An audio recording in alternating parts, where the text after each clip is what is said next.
زاہد ایک ذہین اور تجسس پسند نوجوان تھا جو اپنے گاؤں میں رہتا تھا۔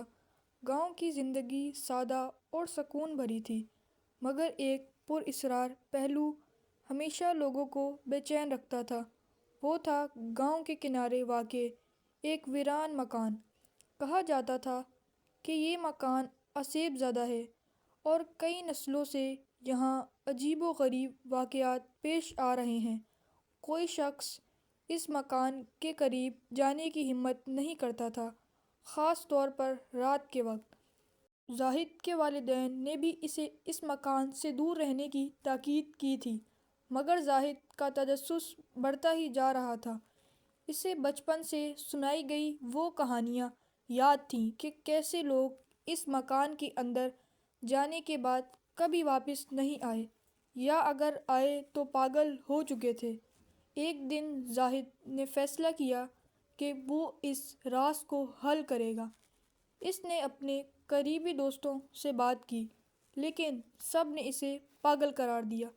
رات کے وقت جب پورا گاؤں نیند کی آغوش میں تھا، زاہد نے ٹارچ اور ایک نوٹ بک ساتھ لی اور مکان کی طرف روانہ ہوا۔ جیسے ہی وہ مکان کے قریب پہنچا، اسے یوں محسوس ہوا جیسے ہوا رک گئی ہو اور ہر چیز خاموش ہو گئی ہو۔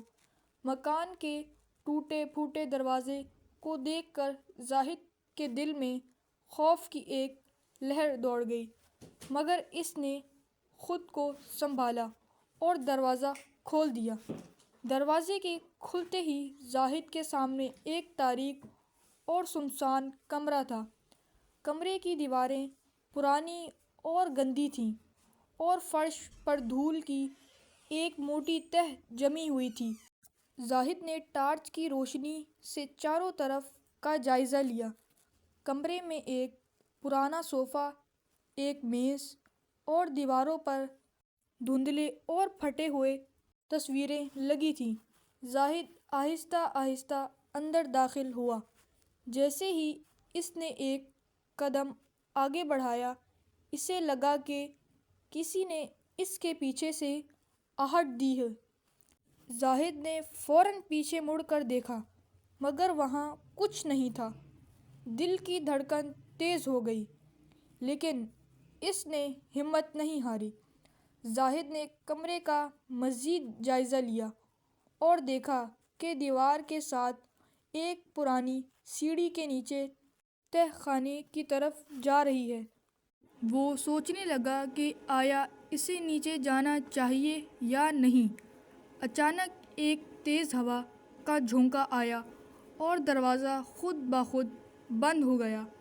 زاہد چونک گیا اور دل ہی دل میں دعا پڑھنے لگا، مگر اس نے طے کر لیا کہ وہ یہاں سے بھاگے گا نہیں۔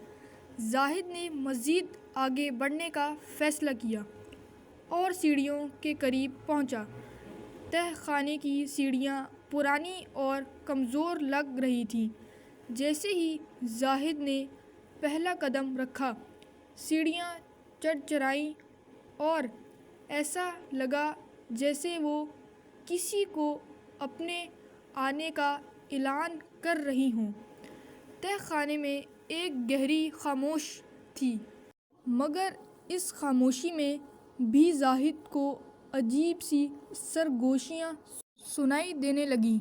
وہ ایک لمحے کے لیے رک گیا، مگر پھر اپنی ہمت جمع کی اور نیچے اتر گیا۔ تہہ خانے میں داخل ہوتے ہی اسے ایک عجیب سی بو محسوس ہوئی۔ کمرے میں کچھ پرانے سامان کے ڈبے، ایک پرانی میز اور دیوار پر لگے ہوئے نشان تھے جنہیں وہ سمجھ نہیں پا رہا تھا۔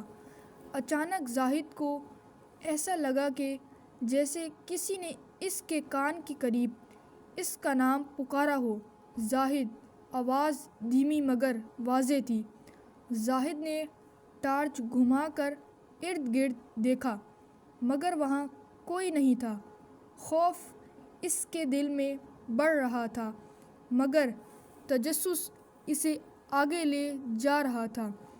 تہ خانے کے ایک کونے میں زاہد کی نظر ایک پرانی الماری پر پڑی۔ الماری پر دھول جمی ہوئی تھی اور اس کے دروازے آدھے کھلے تھے۔ زاہد نے الماری کی طرف قدم بڑھائے اور اسے کھولنے کی کوشش کی، مگر دروازہ پھنس چکا تھا۔ تھوڑی کوشش کے بعد دروازہ کھلا اور الماری سے ایک پرانا روزنامچہ نیچے گر گیا۔ زاہد نے روزنامچے کو اٹھایا اور اس پر جمی دھول صاف کی۔ جلدی جلدی صفحے پلٹتے ہوئے اس نے دیکھا کہ یہ ایک لڑکی کی ڈائری تھی۔ اس ڈائری میں کئی اندراجات تھے جو گاؤں کے اس مکان سے متعلق تھے۔ ایک صفحے پر لکھا تھا، یہ مکان رات کے وقت زندہ ہو جاتا ہے۔ یہاں کچھ ایسی چیزیں ہیں جنہیں میں نہیں سمجھ سکتی، مگر وہ میرے پیچھے ہیں۔ اگر کوئی یہ پڑھ رہا ہے تو براہ کرم یہاں سے فوراً چلا جائے۔ یہ پڑھ کر زاہد کے دل میں دھڑکن مزید تیز ہو گئی، مگر اب اسے یقین ہو گیا کہ یہ مکان واقعی کچھ چھپائے ہوئے ہیں۔ ڈائری کے آخری صفحے پر ایک نقشہ بنا ہوا تھا جو مکان کے کسی خفیہ حصے کی طرف اشارہ کر رہا تھا۔ نقشے کی مدد سے زاہد نے تہ خانے کے ایک چھپے ہوئے دروازے کو تلاش کیا۔ دروازے کے پیچھے ایک تنگ اور تاریک راستہ تھا جو کسی اور کمرے کی طرف جا رہا تھا۔ زاہد نے راستے پر قدم رکھا اور آہستہ آہستہ آگے بڑھنے لگا۔ دیواروں پر عجیب و غریب نشان تھے، جیسے کسی نے ناخنوں سے انہیں بنایا ہو۔ راستے کے اختتام پر ایک بڑا کمرہ تھا جس کے درمیان میں ایک قدیم آئینہ رکھا ہوا تھا۔ آئینے کی سطح غیر معمولی طور پر چمک رہی تھی، حالانکہ وہاں روشنی کا کوئی ذریعہ نہیں تھا۔ زاہد آئینے کے قریب پہنچا اور جیسے ہی اس نے آئینے میں جھانکا، اسے اپنا عکس غیر معمولی لگا۔ زاہد کا عکس مسکرا رہا تھا، حالانکہ وہ خود سنجیدہ کھڑا تھا۔ اس کے رونگٹے کھڑے ہو گئے اور وہ فوراً پیچھے ہٹ گیا۔ آئینے میں اچانک دھند سی چھا گئی اور ایک عورت کا دھندلا سا چہرہ نمودار ہوا۔ وہ چہرہ زاہد کو گھور رہا تھا، جیسے وہ اس سے کچھ کہنا چاہتا ہو۔ زاہد کی آنکھیں آئینے پر جمی ہوئی تھیں۔ آئینے میں عورت کا چہرہ واضح ہو چکا تھا۔ اس کی آنکھیں گہری اور عجیب سی تھیں، جیسے وہ زاہد کے اندر تک دیکھ رہی ہو۔ اچانک وہ عورت بولی، تم یہاں کیوں آئے ہو؟ یہ جگہ تمہارے لیے نہیں ہے۔ زاہد چونک گیا۔ آئینے کے اندر کی آواز سن کر اس کے ہاتھ کانپنے لگے، مگر اس نے ہمت جمع کی اور پوچھا، تم کون ہو اور یہ مکان اتنا پراسرار کیوں ہے؟ عورت نے ایک لمحے کے لیے خاموشی اختیار کی، پھر کہا، میرا نام سمیرہ ہے اور میں اس مکان کی قیدی ہوں۔ یہاں بہت سال پہلے مجھے دھوکے سے قتل کیا گیا تھا اور میری روح کو اس آئینے میں قید کر دیا گیا تھا۔ اگر تم مجھے آزاد نہ کرو گے تو تم بھی اسی قید میں پھنس جاؤ گے۔ زاہد خوف اور حیرت میں تھا۔ اسے سمیرہ کی باتوں پر یقین نہیں آ رہا تھا، مگر وہ جانتا تھا کہ کچھ نہ کچھ ضرور غلط ہے۔ آئینے کی چمک اچانک بڑھنے لگی اور کمرے کا ماحول اور بھی ڈراؤنا ہو گیا۔ زاہد نے سمیرہ سے پوچھا، اگر میں تمہیں آزاد کر دوں تو کیا ہوگا؟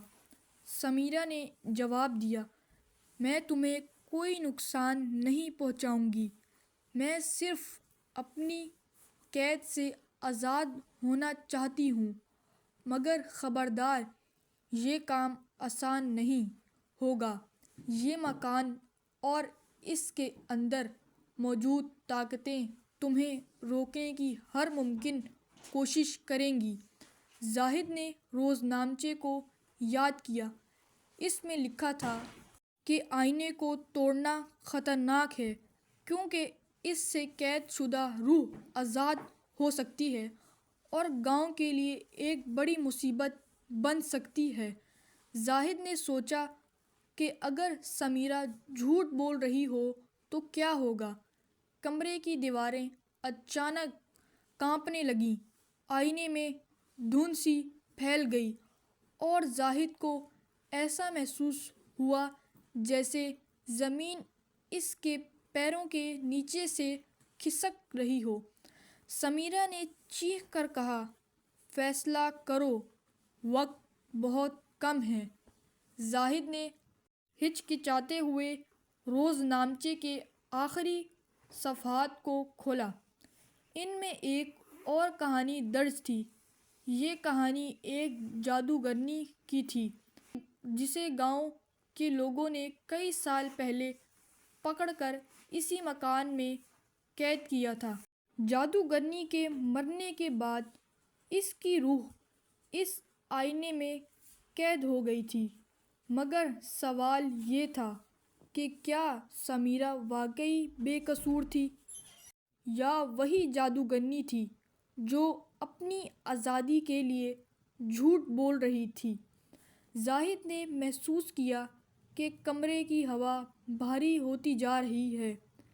دیواروں سے آوازیں آنے لگیں جیسے کوئی ان کے پیچھے قید ہو۔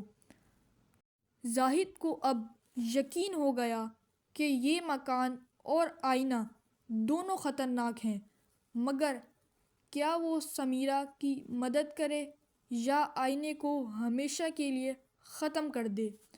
زاہد نے روزنامچے میں درج منتر کو بلند آواز میں پڑھنا شروع کیا۔ جیسے ہی اس نے پہلا لفظ ادا کیا، آئینے سے ایک زوردار چیخ نکلی اور کمرے کی ہر چیز ہلنے لگی۔ سمیرہ نے چیخ کر کہا، نہیں، ایسا مت کرو، تمہیں نہیں معلوم کہ تم کیا کر رہے ہو۔ زاہد نے اپنے دل کی سنی اور منتر پڑھتا رہا۔ آئینے سے نکلنے والی روشنی اور تیز ہو گئی اور ایک خوفناک دھماکے کے ساتھ آئینہ ٹوٹ گیا۔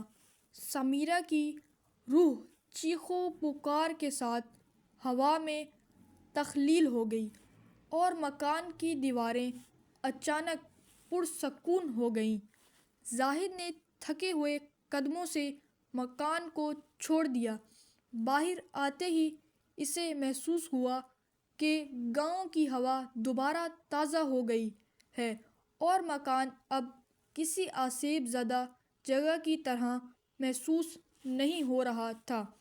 گاؤں والوں نے زاہد کے کارنامے کی کہانی سن کر اسے بہادر قرار دیا، مگر زاہد کے دل میں ایک سوال باقی رہا، کیا سمیرہ واقعی بے قصور تھی یا وہ ایک خطرناک جادوگرنی تھی جو آزاد ہونے کی کوشش کر رہی تھی؟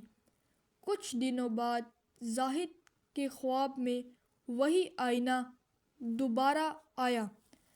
اس میں سمیرہ کی دھندلی شکل مسکراتی ہوئی دکھائی دی۔